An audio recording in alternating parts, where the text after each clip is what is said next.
Hi, and welcome to your 19th lecture in Russian for Complete Beginners, in which we will focus on learning how to use adjectives in the accusative case and how to use conditional mood.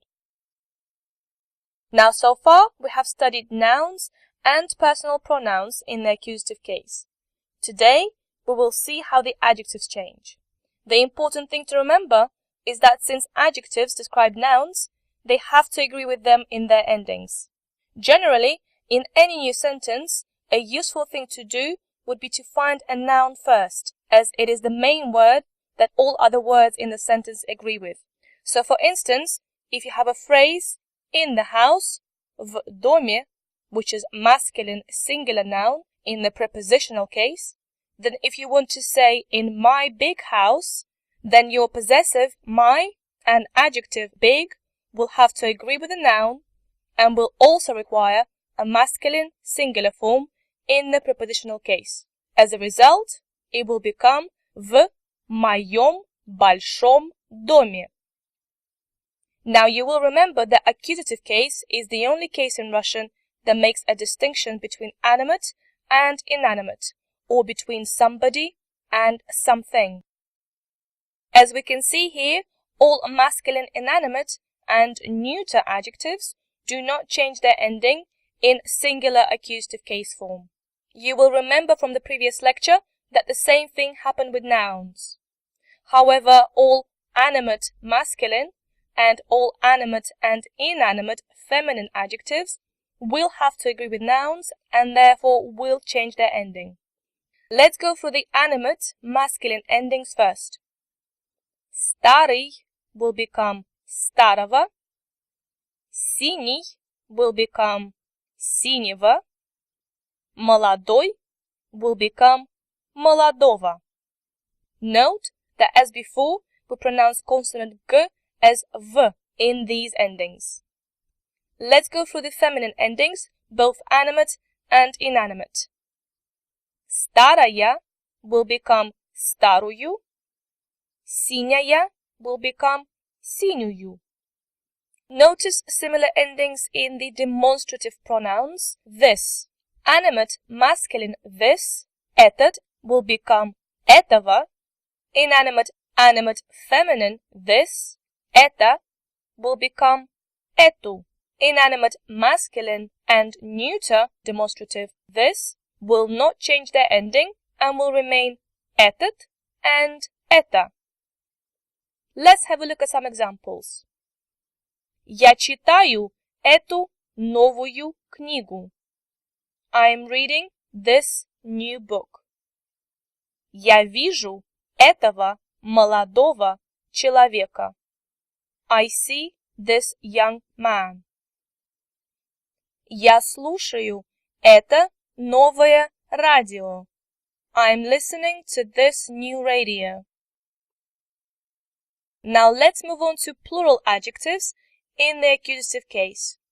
As we can see, all inanimate adjectives, masculine, feminine, and neuter, do not change their ending in plural accusative case form.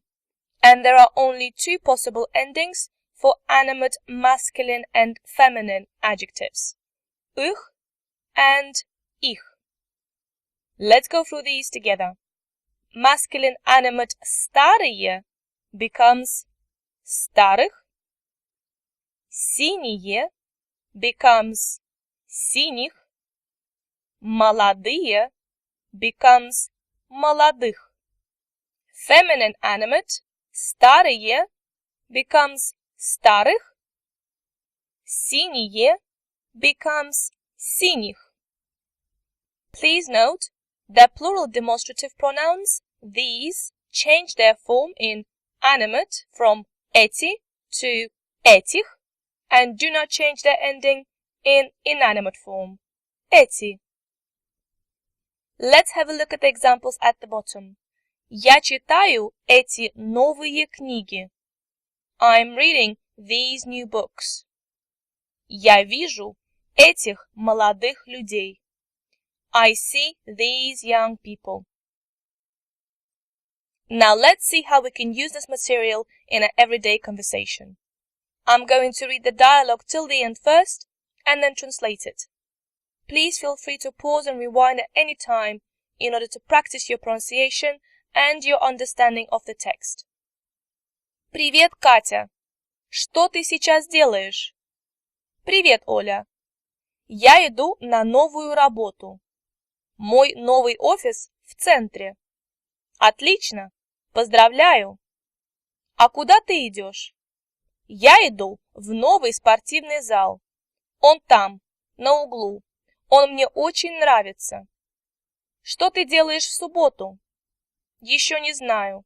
А что? Я иду на вечеринку. Мои друзья Андрей и Лена пригласили меня в американский бар. В этом баре очень хорошие коктейли. Да-да, я знаю этот бар и помню Андрея и Лену. Они живут недалеко. Я часто вижу их в метро, когда я езжу на работу. Хорошо, когда тебе удобно? Я думаю, в 8 часов? Хорошо, до встречи в субботу. До встречи. Hi, Katya. What are you doing at the moment? Hi, Ola. I'm going to Newark. My new office is in the center. Great. Congratulations. And where are you going? I'm going to a new gym. It's there, on the corner. I really like it. What are you doing on Saturday? Don't know yet. Why? I'm going to a party. My friends Andrei and Lena invited me to an American bar. There are really good cocktails in this bar. Yes, I know this bar. And I remember Andrei and Lena. They live nearby. I often see them on the tube when I go to work. Good. When is it convenient for you? I think at 8 o'clock? Good. See you on Saturday. See you soon. Please note here that words that are used with preposition na in prepositional case, such as работа, will also be used with preposition на in the accusative case, as in я иду на новую работу. Also note the use of the word что together with а что can also be used in this case to mean and why, as in why do you ask? We have also come across a phrase в гостях, to be at someone else's house. Here we have a very similar word, вечеринка, which generally stands for a party outside of the house, in a club or in a bar. Now let's move on to a new verb, which is commonly used with accusative case, the verb to want. Хотеть. Хотеть. The verb хотеть is an irregular verb, as we can see from its conjugation. Singular forms, я, ты, он, and она have consonant ch in their stem and conjugate as a first group verb. However, plural forms, мы, вы, они have consonant th in their stem and conjugate as a second group verb. Let's go through these forms together. Please repeat after me. I want, я хочу. You want, ты хочешь. He, she wants, он, она хочет. We want, мы хотим. You want, вы хотите. They want, они хотят. Well done. Let's have a look at some examples at the bottom. Я хочу изучать русский язык. I want to study Russian language. Он хочет работать. He wants to work. Мы хотим чай. We want tea. Now this verb, хотеть, can also be used to form a construction similar to English that stands for I would like or I would want, which can be used as a polite form of ordering something in a restaurant or in a cafe, as in I would like a coffee please, or to talk about hypothetical situations, as in I would like to work in a bank one day, which we call conditional mood. Generally, forming conditional mood in Russian is quite easy.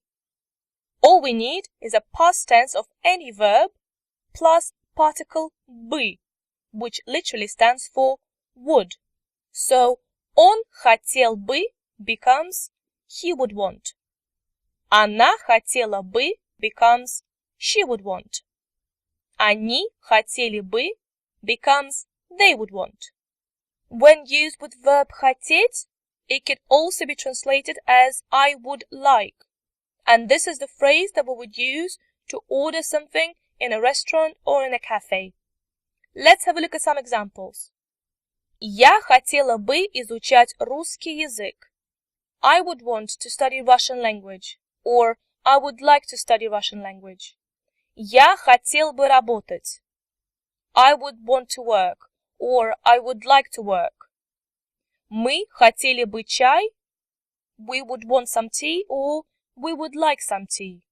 Notice that when we use the verb хотеть with nouns, we use nouns in the accusative case. As a result, when using this verb in a question, accusative case has to be used with question words.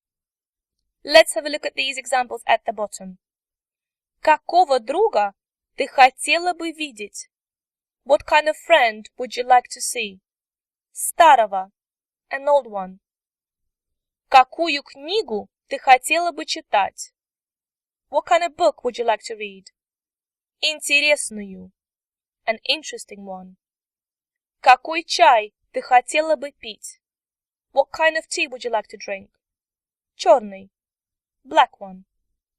Notice the change in endings of both the question tag какой and the noun used with it, which match the accusative case endings, and are used here because we anticipate to hear the answer in the accusative case.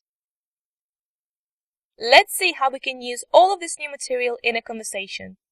I'm going to read the whole dialogue till the end first, and then translate it. Сегодня вечером я не работаю, поэтому можно ужинать в ресторане. В каком ресторане ты хотела бы ужинать? Мы давно не были в итальянском ресторане. Я хочу есть мясо, пасту и пить вино. Какое вино ты хочешь пить? Конечно, красное. Хорошо. На чем ты хочешь ехать? На метро или на машине? Я думаю, на машине. Сегодня на улице холодно, а в машине тепло. А ты что хочешь есть? Я думаю, пиццу. Мне очень нравится пицца, но я знаю, что это не очень полезно. А что ты хочешь пить? Наверное, пиво. Я люблю итальянское пиво и итальянские десерты. Today in the evening I am not working. That's why it's possible to have dinner in a restaurant. In what kind of restaurant would you like to have dinner? We haven't been to an Italian restaurant in a long time. I want to eat meat, pasta, and drink wine.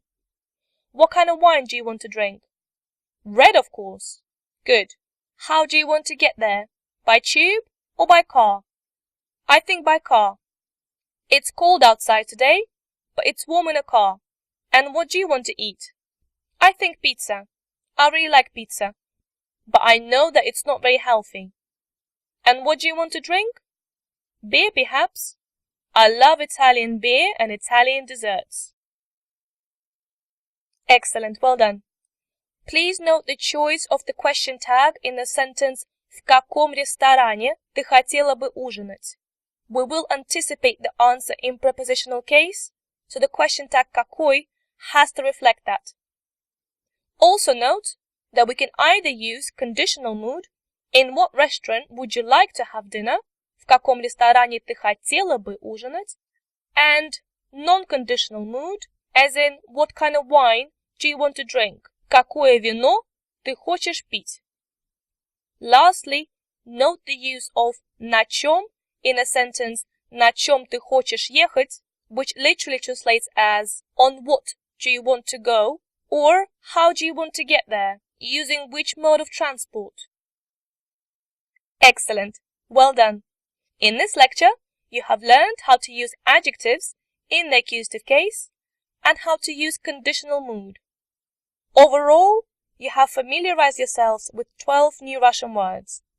As usual, remember to download supplementary material which contains information about possessive pronouns in the accusative case, as well as the Test Yourself file, which contains exercises designed to reinforce new information covered in this lecture. Thank you for today and speak to you soon.